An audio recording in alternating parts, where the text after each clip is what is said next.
Hello and welcome to episode 608 of the Daily Sales Message podcast, where every single day I share a piece of simple and actionable advice. It's designed to help you feel more confident and sell more stuff too. Now, in today's episode, we're talking about how to sell like Netflix. How to sell like Netflix, and I should probably talk a little bit slower so the captions can catch up there. But how to sell like Netflix, how do they get you in the first place? How do they keep you subscribed? There's two things they're doing. First of all, to get you in the first place, they've got a fairly low barrier to entry.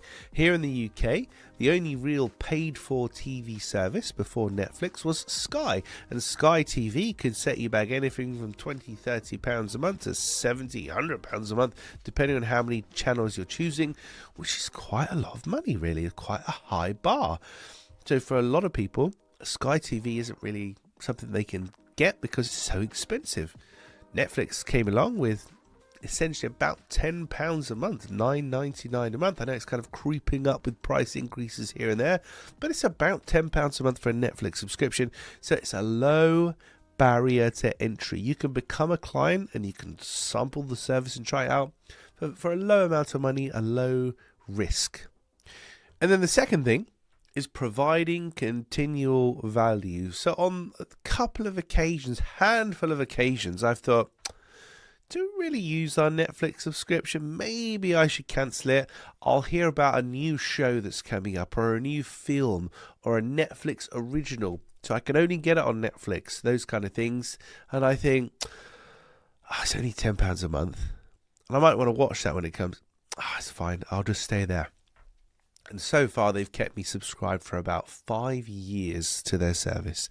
And it's a combination of those things, a low barrier to entry and continual value. So there's always something to look forward to, something new coming up. So if you've got a repeat business where you have people paying you a subscription, they're paying on a regular basis to stay with you, first of all, are you giving them continual value, something to look forward to prevent them from cancelling? So when are the new things happening? Can you publicise them? Because that's definitely stopped me cancelling Netflix on many an occasion.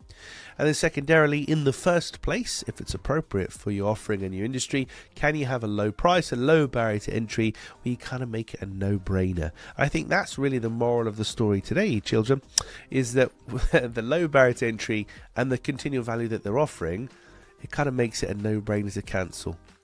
10 quid, not that much money. I'd rather stay with it and maybe watch some exciting stuff than cancel it and feel like I'm missing out. Right, that's it for this episode of the podcast. Thank you for listening or watching all the way to the end. I do appreciate it. Tomorrow, in episode 609, we're talking about how to lose the sale, and in particular, having a legacy name. I'll explain more about that in tomorrow's episode. In the meantime, if you haven't already, please hit the like, subscribe, share button, comment below wherever you're listening or watching the podcast. It just helps us to reach more people, and it tells the algorithms that it's not just my mum that listens and watches and leaves me a 5-star review. Thank you for your time and attention. I'll catch you tomorrow for an exciting edition of the Daily Sales Message.